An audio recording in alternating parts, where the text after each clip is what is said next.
अस्सलाम वालेकुम।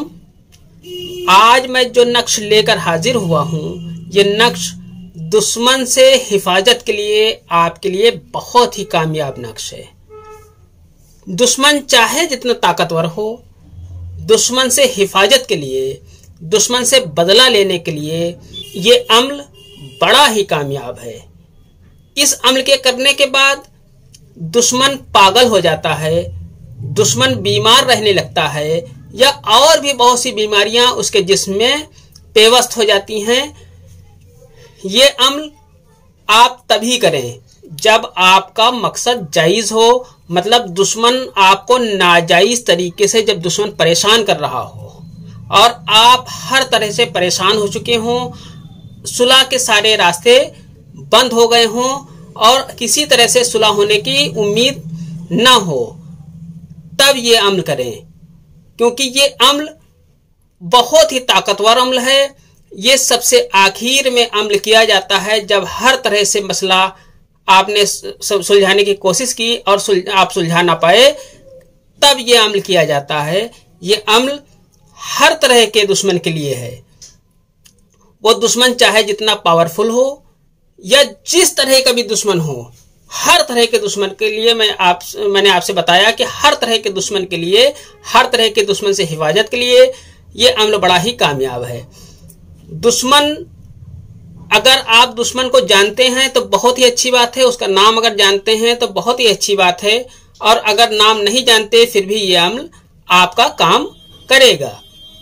आपको सिर्फ करना क्या है, इस नक्श को आप बना लें, इस नक्श को आप बना लें और मैं आगे इसका तरीका बताऊंगा, उस तरीके से आप इस नक्श को इस्तेमाल करें। इंशाअल्लाह आप दुश्मन से बचे रहेंगे और हर तरह से आप कामयाब होंगे दुश्मन से, और दुश्मन पर आप फतेह हासिल करेंगे।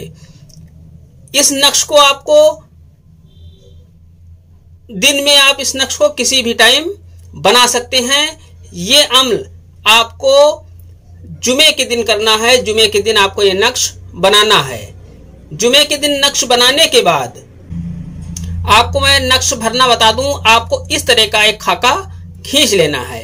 इस तरह का खाका खींचने के बाद आपको यहां पर 786 लिख देना है।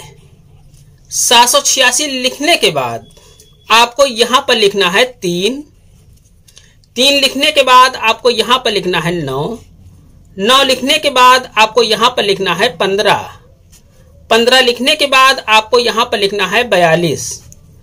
इतना लिखने के बाद आपको यहां पर 6 लिखना है। 6 लिखने के बाद आपको यहां पर 12 लिखना है। 12 लिखने के बाद आपको यहां पर 18 लिखना है। 18 लिखने के बाद आपको यहां पर 48 लिख देना है। इस तरीके से ये नक्श आपका इस साइड का पूरा हुआ, मुकम्मल हुआ। अब आपको यहां पर लिखना है मीम लिखने के बाद आपको यहां पर लिखना है नू लिखने के बाद यहां पर आपको अलिफ लिख देना है। अलिफ लिखने के बाद आपको यहां पर मीम लिख देना है।